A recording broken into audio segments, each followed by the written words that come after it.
Welcome to the Beat Pain Podcast, where we learn what actually works for pain relief, staying healthy, and navigating the medical world. I'm your host, Brandon Cope.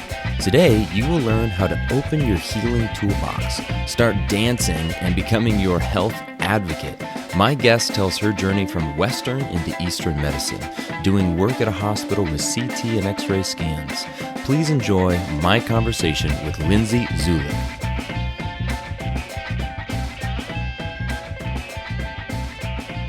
Lindsay, it's great to have you on the podcast today. Thanks so much for being here. I appreciate you being with us today. I know that you've got a great story with great insights that I'm really excited to hear you share. You've been working with CT scans in the Western side of medicine for a while, but recently you decided to make a shift with your career into Eastern medicine. Why don't you want to do CT scans anymore? What's kind of the story behind that? Hey, Brandon. Thanks so much for having me here. I just love talking about this stuff, my work, the mind-body connection, and health in general. So, yeah, I have been doing CAT scans since 2013, but X-rays since 2010. I got involved with my work at the hospital. And right when I graduated in 2012, I was like, I don't want to go work in the hospital.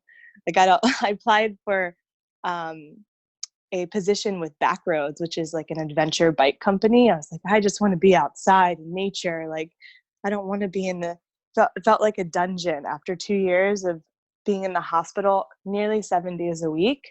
I was just like, no, it's not for me. But no, I reevaluated that decision and went to work at the hospital. And then I went and got trained in CAT scan. And my goal was to travel. They have travel nursing, they have travel medical imaging as well. So I started doing that, and it's been a wild ride. 10 years now, been in the hospital. And in those 10 years, I also got trained as a yoga teacher. I studied nutrition. And then more recently, I studied massage therapy at BTI. And yeah, I just felt like, the work at the hospital is wonderful. It's helping people in a different way. But when I look at the body and I see that a lot of the chronic illnesses that are present that I see at the hospital, like, they can be prevented or they can be managed. So it doesn't have to be so acute. And there's the suffering that comes into the hospital that just, it leaves me feeling like there's a missing link. Do you know what I mean? So I just felt like, getting onto the preventative side of medicine more was a higher calling. It aligned more with my values because I wanted to address the root cause of issues. I'm always fascinated. I'm so curious and inquisitive. So, like, I look at people coming in with chronic digestive issues. Like, well, where is that coming from? How can we fix this? Can we end this problem, right? Yeah. Because it's just when I see the same problem occurring, it's like we have to address the root cause of this. So I kind of outgrown the environment right at the hospital. I've worked at 11 hospitals. I've seen the care in right next to Little Haiti in North Miami, a very low income area. And I've also been here in Santa Barbara, at Cottage Hospital, much different environment and community. Right? I've seen the disparity of economic status, kind of, and there's bridging the gap of getting that, like, the care that you need to manage whatever health issues are going on, and is something that I feel passionate about. Yeah. Now, you said that, you wanted to get to the root cause of a lot of problems. And, Yes. What were some of the problems? You mentioned one, but what were some of the problems that you would see coming in for CT scans all the time? what were the common things that you saw that you just felt like, well, we're not getting to the root cause of whatever this problem is? I mean, what made you feel like you could shift into more Eastern medicine and that would allow you to get to the root cause of these problems? Yeah. So one of the major things I see is obesity. And obesity causes a ton of other problems. So I talked about digestive issues, but something we do a lot of is head scans, chronic headaches, or acute headaches, neck pain, chest pain, um, overall like fatigue, lack of energy. Like they're just trying to find what the cause of that is, but it's the the body is. I look at it like I look at it holistically, the body and health. So there's not just like one thing causing the symptoms, but it's like a collective thing within the body and the systems not working together. So a lot of people come into the emergency room, but they haven't followed up with a primary care physician. They haven't gotten a physical in years. They don't move their bodies. They eat crap food. And that was the stuff. It's like, these are lifestyle changes that have to take place in order for our healthcare system to really shift and to change, because it's a little out of balance right now. Yeah. in my opinion. Sure. Yeah.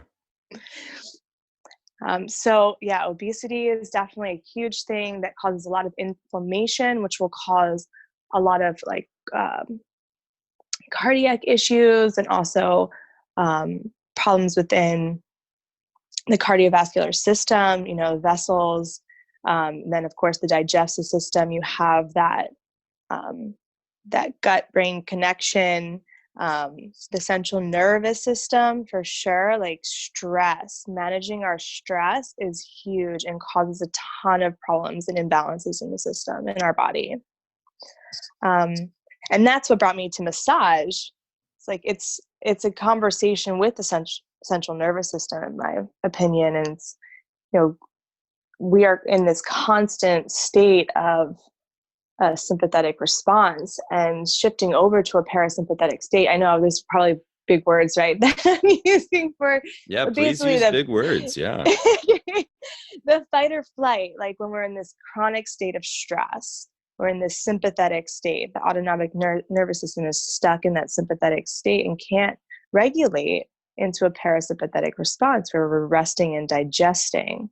And that's when, the digestive system starts to get out of balance. And it's a collection of things. Yeah.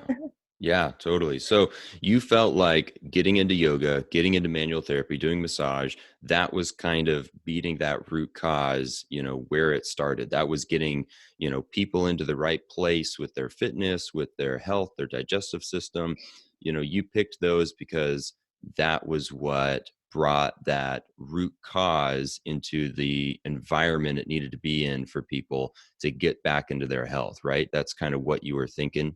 And so you've shifted now from the world of scans and kind of the Western side over to the Eastern side. Do you feel like, you still have kind of a mindset of Western? Like, do you still feel like people need the Western, or do you feel like, no, everybody should be shifting and we should just be doing, yoga and manual therapy all the time? Well, I think that there is definitely an integration between Western and Eastern medicine. I look at it as like, if someone's sick, let's put everything we got, right? All the tools in our toolbox, and, try and figure out how to solve the problem. I love to solve problems. So that's the way I look at medicine as well. And I also look at my journey, my personal journey in health. Like, when I got into the hospital, I had just started to really redefine my lifestyle. I started going to the gym more often. I started, drinking green juices and going to the farmer's market and exercising more, just to figure out how to be a healthier version of me, because I really wanted to create that context in the hospital. I have to live healthy if I want to help people be healthy, right? Right. Absolutely. yeah, I think that's huge. So, you know, I've done CrossFit and Orange Theory and trained Krav Maga, and I've done triathlons and rock climbing and stuff. And I was doing all of these like physical modalities, and I noticed how much it strengthened my mind and body connection. Because there's a language to the body. Like there's this book that it's been on my list for a while, but what is it? You probably know it, Brandon. The what is it? The body speaks, the language of the body. What is it? I don't know. I don't know if I've heard of this. Yeah. Okay. Anyways, I'll think of it in a second. All right. No worries. But basically it's when you can connect that mind body response to our environment, like we're going to have a better chance at solving these chronic health issues that I see. So, no, just physically moving the body, meditating absolutely is a huge practice that I've been doing for 10 years that has helped create peace, because I feel like we're at war with our bodies so frequently, you know, always just trying to be better or different. We're just condemning our body, right? But this is our vessel. This is where our spirit, you know, the house of our spirit. And it's like a car. I always refer back to this analogy of the car. And we take our car routinely to get oil changes, and we clean it, and we make sure that it's running well, so we can get from point A to point B, and our body is just the same, you know? And I think that's really important to be that number one advocate for our health. The body is just like a gateway drug to healing and the union of the mind and body. So yeah, just looking at that, just looking at your body to build confidence and connection and compassion really is my ultimate goal for the bridging that Western and Eastern mindset of medicine. Yeah, totally. Yeah, it's a relationship like anything, right? Yeah, no, you're right. You're right. You're totally right when you say that a lot of people condemn their bodies. I think you're so right on that. People, you know, only look at their bodies with judgment. They only look at their bodies with, you know, this is what I'm lacking. Oh, I have all these problems. Oh, I'm not healthy. I don't like the way I look. I don't like all these things. We look at our body as like this like negative part of ourselves. And we don't think of all the amazing things that our body is capable of doing and that it does do for us all the time. And we almost like disassociate ourselves from our body. Like, well, here's my mind and my head, but you know, my body is like something else. And you're right. We need to have that relationship. We are, you know, inside of our bodies. We do need to be connecting. We need to be understanding what's happening inside of ourselves. And if we could actually, you know, put the time and the effort into taking care of our bodies, we'd probably feel and even think and have better attitudes throughout our day. It would totally change so much of what's happening in our society and just how we feel all the time. That'd be really important for us. So I'm curious, getting into, you know, you making this shift, making these changes, going from the Western side, getting into the Eastern side a little bit. You know, you're getting into these, you know, yoga and meditation and movement therapies and all kinds of different things.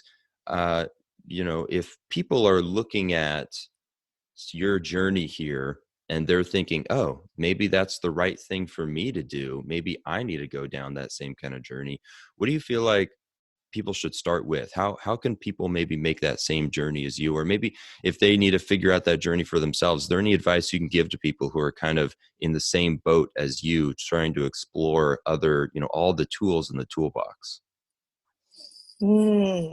Yeah, that's so it's, I think the number one thing, or the number one place to start is becoming your own advocate, like being your own cheerleader, right? You've got to be you've got to be behind yourself saying, you can do this. I believe in you, like building yourself up to a place where you can go through that whole journey. Cause it takes patience.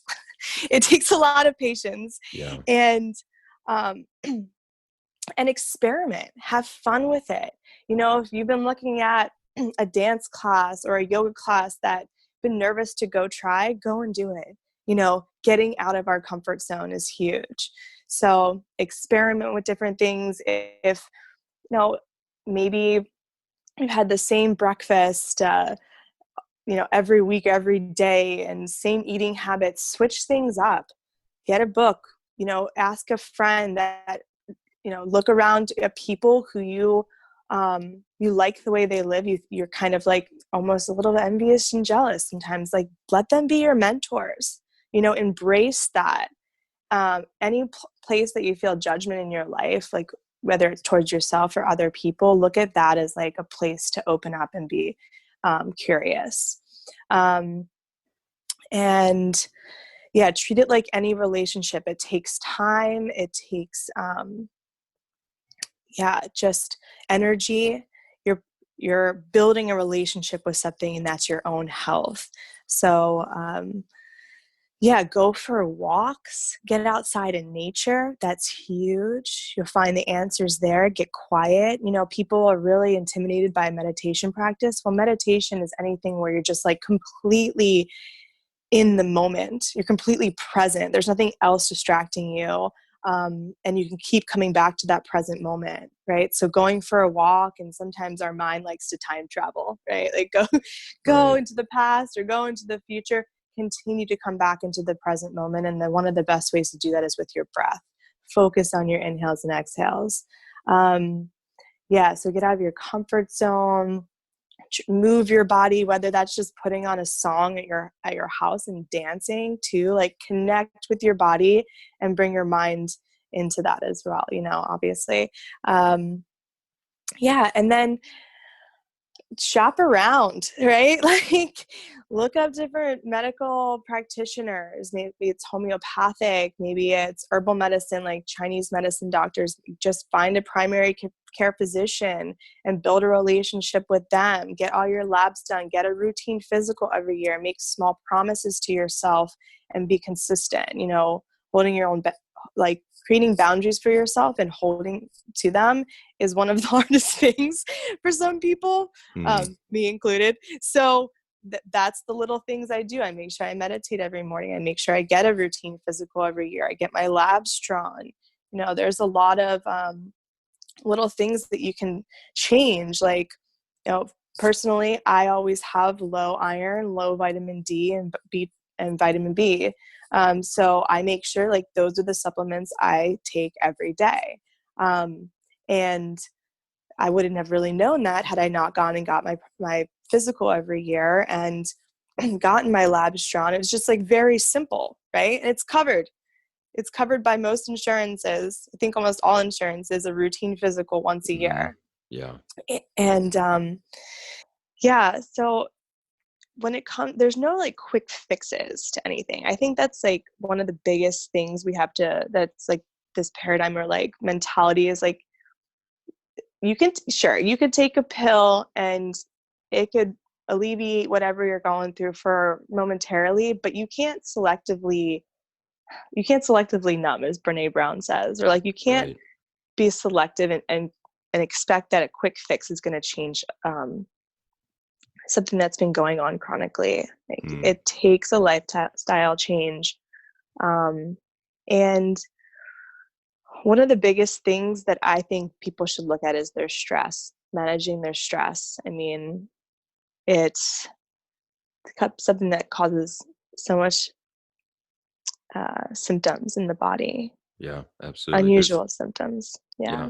There's so many things I want to unpack with what you just said right now. I mean, first of all, it's right after New Year's, and you just you literally listed, okay, people, this is what your New Year's resolutions need to be. These things, here you go do it. So go pull out the pen and paper and write down all the things that you just listed off, because that's really what people need to be doing for this year and their goals. And it's making me think of how one of my goals for this year was to experiment more with diets. Last year in the fall, I was experimenting with a vegan diet for a while, trying that out. How did I feel? And I'm going to try a keto and paleo, and I've got some other things that I want to try, but Whole30, I want to experiment with that. But for me, it's like, that's like fun and play, and I enjoy the diet experimentation. And for other people, that might be scary or weird. but you totally got to just go experiment in that. You got to go play with it and figure it out. So all those things that you were listing off, being your own advocate and your cheerleader, get out of your comfort zone, try some different things, go on a walk, be in the present moment. I'm terrible at that. I'm so terrible at like, oh my gosh, what am I doing literally right now in this moment? Stop thinking about the past and the future right now. Here I am. What am I doing? Like, that's so hard to do. It's so easy to get distracted. So that's great advice. I love that. And I think people absolutely need to engage in those things more. And they need to make those their goals for sure. Yeah, it's fun. Like, I feel like people look at it so it's like daunting. It's such a difficult task because of course it's outside of our comfort zone. Like, I've tried so many different diets just for the fun of it, just to see what works in my body. And yeah, sometimes it's like I have to read and I have to plan a little bit and now I make sure I eat plenty of fruits and vegetables. I get lean protein and I make sure I eat. Like, sometimes I can get so caught up in the moment and like caught up in my day and just go. And I'm just like, wait, did I eat today? Like, that's not good. Like, I need to eat. So making it a priority, making it a ritual, like sitting down and looking at my food and being like, oh, I'm so grateful. I'm so grateful for these fresh fruits and vegetables or whatever I'm eating, right? And I'm so grateful that all of the people that made this possible, from growing the food, from even harvesting the seeds to growing the food to getting it here, just taking a moment to create ritual and a deep level of gratitude for food, because I can tell you it's a privilege, honestly, in a lot of ways, to have access to the food that we do. Yeah, absolutely is. And it's a lifestyle shift. You were saying that a lot of times for these health problems, people need to be making a shift in their lifestyle, which is interesting because you made a shift in your lifestyle in realizing that, right? You kind of shifted the way that you act in a lot of, things in your life and your career, and you made a shift for health. And other people need to make a lifestyle shift for their health. And that's really what helps to prevent a lot of these diseases and illnesses kind of long term for a lot of people, Oh my God, 100%, 100%. Like, that's the thing. And we get over 10 years, it's been a decade. It hasn't taken me, it wasn't an overnight thing. It was a long, tedious, strenuous process of unraveling everything I thought I knew and creating a new lifestyle for myself that was sustainable. That's the biggest thing, is sustainability. And yeah, it's just, people, I think sometimes people look at me and they're like, oh, it probably is so easy for her. It has not been easy at all. I love pizza. I love ice cream. Right. I could easily just go down this rabbit hole of overindulging every day. Yeah. But I know that that's not sustainable. And I know that it takes a level of commitment if I really do want to live a high quality, high vibrational, healthy life. Yeah. I'm the same way.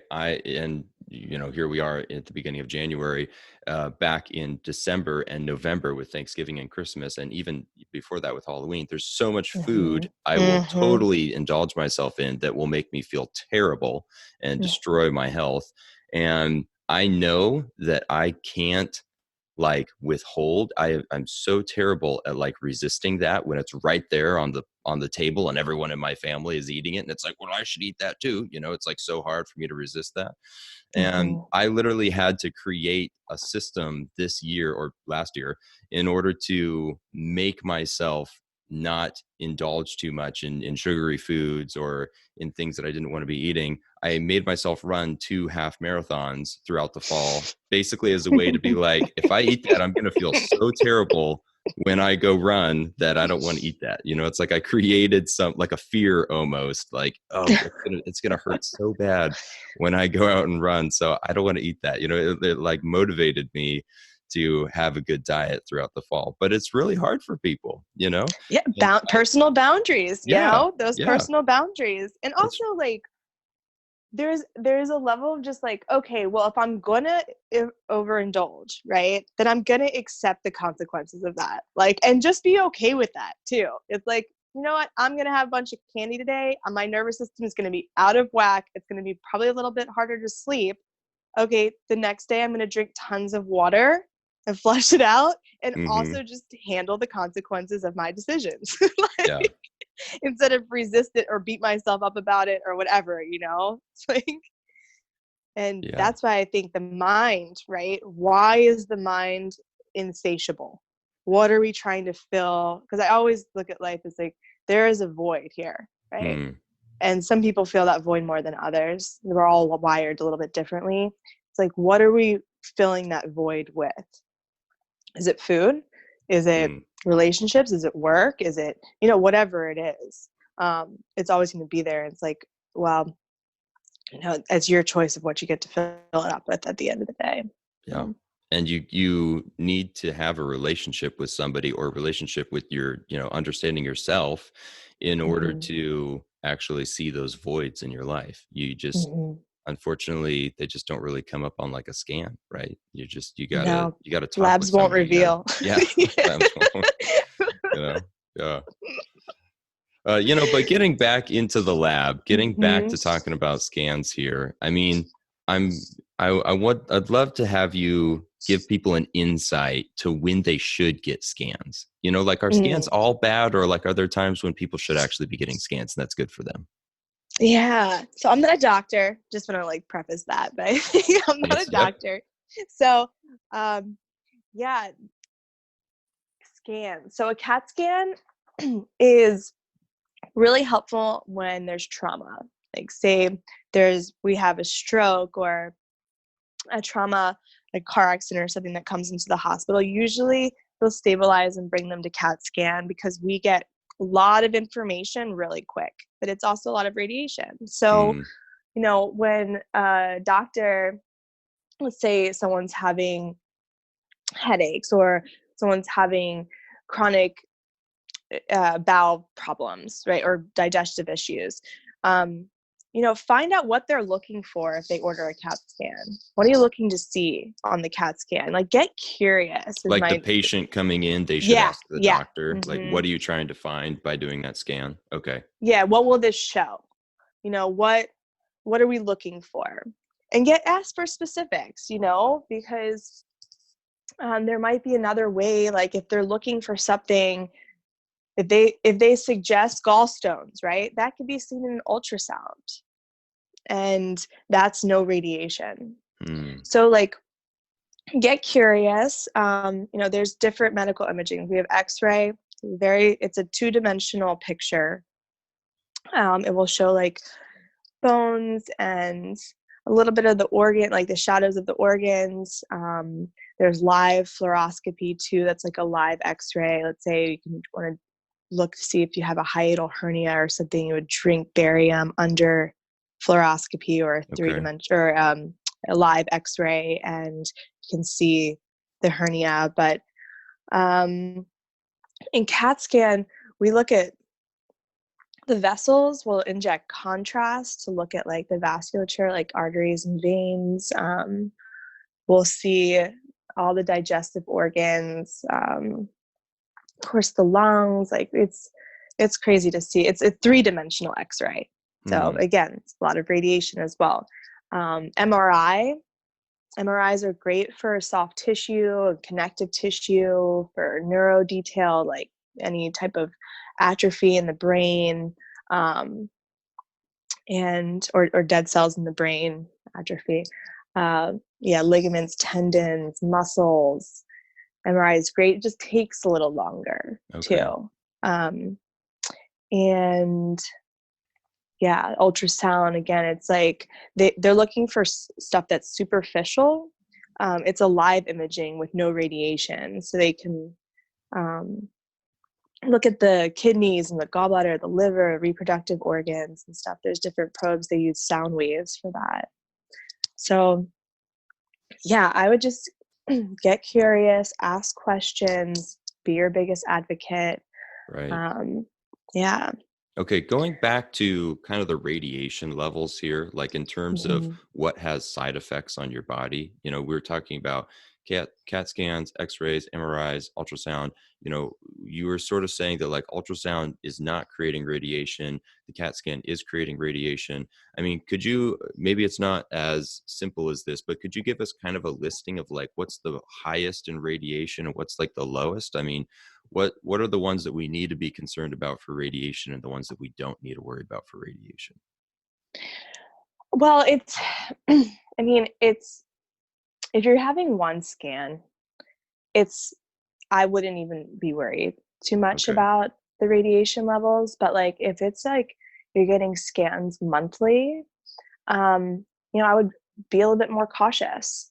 You know, it's not enough to really cause like serious damage your tissue. It's the body is so fascinating. It's just such it wants to heal. It always will be regenerating and finding its way back to homeostasis. So I don't like to create any fear when it comes to medical imaging. I mean, if the benefits outweigh the risks involved, it's likely that a doctor will definitely look at that for Right. sure, 100%, right? So, um, but if you can, ask for an MRI and ultrasound over like a CAT scan or an X-ray, then yeah, it's definitely something that I think that we have the right to ask for.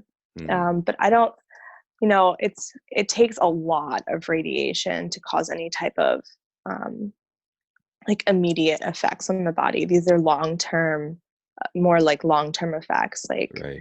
um, yeah, For people who are in like that chronic condition and maybe have to get regular scans because of a chronic condition, that's where you're feeling like people would need to have concern for radiation.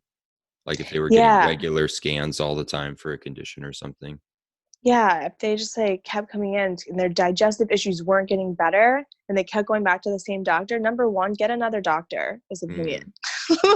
Like, um, and then also see what other options are available. You know, Yeah, back to that toolbox. See what else is back out to there in the yeah. toolbox that can fix whatever problem you have going on. You got to explore it, get out of the comfort zone. Mm-hmm. You're right. Yep. Yeah. What's that quote? Like, keep doing the same thing over and over, expecting the different results. Yeah, I think, yeah, that's like the definition of insanity. Yeah. Yeah, don't, I've got this issue. I'm going to keep taking opioid drugs and it's going to magically Yeah. go away. If it doesn't go away and things are getting worse, it's like you got to try something different. You got to, shake the Yeah. box a little bit. Do, rock Yeah. the I'm going to boat, keep do on something. getting a CAT scan, an abdominal CAT scan. No results. Okay. It's probably time to try something different. Right, right. Hmm. Well, so I'm curious what your vision is for what the future of medicine should be. When you look at medicine as a whole here in the United States, and you're saying, okay, this is how we're doing Western medicine, this is how we're doing Eastern medicine, this is what's working for chronic versus acute, when we're doing scans, when we're doing meditation, like, is there kind of a happy world that, maybe it's in the future, maybe it's just fictional, but what would you envision as kind of like the perfect world of being able to operate within medicine and kind of mixing all the toolboxes together? Oh, I think about this a lot. So, yeah, in my my perfect world in healthcare, there would be self-care sanctuaries like all over the country, of like these places where people can come and balance their yin and yang energy with like therapeutic movements like tai chi and qigong and yin yoga, and then also more of like that stimulating fire, where hot yoga like vinyasa flow and high intensity interval training. There's also a place where you can get acupuncture and massage therapy and Reiki. And you can sit and read about like ways to elevate your consciousness and different foods to feed your body, and the self-care, right? Self-care. And um, the medical practitioners, like doctors, nurse practitioners, and everything, and are prescribing these modalities for people. they're not just writing a script for a medication that's going to temporarily alleviate the symptoms. So yeah, and even in hospitals, there is more emphasis on massage therapy for sure, like lymphatic drainage and, deep tissue work and more visceral work in the abdomen as part of the care in the hospital. Acupuncture for sure coming into the emergency room. Acupuncture available. There is more community meditations. And there's definitely more emphasis on that mind-body connection in Western medicine. Like where I always look at psychotherapy and psychiatric care there's like a negative connotation for some reason around it. I think that's just kind of been throughout history. Is like it's kind of scary to sit and look at our mind and the brain, I guess, and all the ways we look at that throughout the past has been kind of like this. There's a fear around it, but when a primary care physician writes a prescription for psychotherapy on somebody who is depressed or anxious, that's when we're going to see huge changes, I think. And that work doesn't happen fast. It's not a quick fix either. I mean, but a year in going through therapy can completely change everything that's subconsciously blocking you from trying that new yoga class, from, experimenting with your diet, from leaving your comfort zone. Through my work, I've noticed that trauma, especially childhood trauma, leaves lasting impacts on the brain and on the body. So The Body Keeps Score. That's the name of the book. Have you ever heard of that book? I have heard of that book. Yes. I totally know that book. You're right. Mm-hmm. And that's what we have to look like. We have to look at, one of the modalities that I've experimented with is breathwork therapy. The breath holds so much wisdom and intelligence. And what happens is when you start to move and breathe differently, you're releasing cells that have repressed memories in the body. I mean, this is like way deep. This is a little woo, but it's true. Like they've done studies, people have written many books about it, but just working to shift those old beliefs and getting out of these old paradigms of just old school healthcare, right? Giving doctor all the power. You have to be your own healer, your own guru. This body has so much intelligence and wisdom in it, and we just need to get quiet enough and connected enough to listen and to hear it. Yeah, absolutely. Now you're telling people, get out of your comfort zone, go do something new. I'm curious, in your life, what have been some of the hardest things for you to either unlearn or for you to get out of your comfort zone and do something new that was challenging for you in this area? Yeah, I'm pretty stubborn, or I have been in the past. So, going to ecstatic dance, right? And just being comfortable in my own skin, having the confidence to go and do that and move freely. Letting go of perfectionist tendencies, of being vulnerable. Honestly, it's vulnerability is so terrifying. Yeah. And Brene Brown, she's an amazing resource on this topic, but just getting in the arena, right? And playing life like with all you got, right? And learning that balance. And creating boundaries, healthy boundaries, personal and interpersonal, is been challenging for me, and not wanting to just flee and just continue to travel and I'm a rebel at heart. I think I'll always be this adventurer, the one that wants to question everything that everyone's doing, like the system in general, but it's only because I care so much Mm, And that's that vulnerability part. Like once I just realized how much I care about human beings and my life and this planet, it's like, okay, well, I can either sit in the corner and judge everything that everyone's doing and how it's wrong, and I have all the answers, or just surrender to the process of staying curious and letting everything unfold and learning, being open to learn and be wrong about what I mm, know. mm. You know, um, yeah. I mean, so working at the hospital, death is in your face. Like Wow. the first time I did, it was like in 2011. The first time my teacher like pushed me into the trauma room, was like, go up there and do chest compressions on Whoa. this guy who was huge. Like this guy was triple my size. They gave me a footstool to stand on because I couldn't reach the table. And they were like, do chest compressions. I was like trying to help save this guy's life. And I was terrified. My whole body was shaking. Like there was a physiological response, obviously. That's what happens when you're in stressful situations. But it was like, this is what it's about, like being there for one another, connecting with humanity and recognizing that we're all in this together. There's, and that's why with boundaries is so hard for me sometimes, is because at the end of the day, like we didn't come here to suffer. I truly believe we're not here to suffer, that we are here to thrive, to enjoy all of the beauty that life has to offer.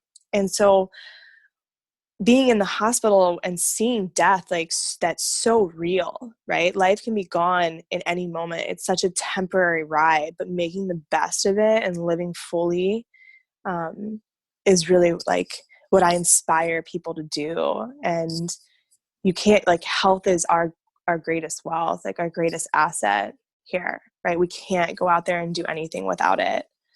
So just learning to put that oxygen mask on yourself first before you try and help anybody else is crucial. Hmm. Yeah. Absolutely. Well, life-changing words. Thank you for your wisdom and being able to share so many things of your own story, some of your own struggles, how you've made shifts and changes in your life, and how that's brought about a whole new mindset for you and wanting to help other people, and kind of your connection with the mind, the body, and connecting Western and Eastern, and helping people navigate through chronic pain issues into yoga and manual therapy and all these different things. I really appreciate having you on the podcast today. I appreciate everything you've had to say. Lindsay, you're doing really great work, and I just thank you for being here. Oh, Brandon, thank you. I really appreciate having this conversation and the invitation to talk about these topics, and just the work that you do too. You do amazing stuff out here for the people in the community here in Santa Barbara, and bring all this information to people around the world. Like, I commend you for that. So thank you. There's also like one more thing I wanted to mention Yeah, say it. is, yeah, healthcare is a business. And like, I look at that and I'm just like, oh, like we need to take the business out of healthcare and put like the humanity back into it. True. And so like, I just want to just say, like, don't ever let money prevent you from getting the health, the support you need. Hmm. Our health is priceless, and the system will forever carry on, like with Yeah. or without your money. So, Yeah. but like you might not if you don't get the help that you need, so I really just wanted to mention that, because our health is priceless, Yeah, and absolutely. at the end of the day, it's still a business. So, Yeah. but there are practitioners out there that not everyone sees it that way. Yeah, totally. People need to prioritize their health over Mm-hmm. just, saving their money or making money. If you don't, if you save your money and you don't save your health, what do you got? Yeah, What do you got? exactly. Absolutely. Well, thank you so much again. I so appreciate this. And yeah, it was wonderful. Awesome. Thank you, Lindsay. Thanks for listening to this episode with Lindsay. If you want to be involved with the podcast, there are 2 ways for you to do that. First, if you have any questions you want answered or topics you want us to talk about, then click on the BEET Pain website link in the show notes and message me. Second, if you want to continue listening to great content and guests, then I need your help to build the podcast and get those guests on the show. The bigger the podcast gets, the easier it is for me to bring on more guests. Subscribing, writing a review, and sharing this with others helps this show to grow. Thanks so much for listening.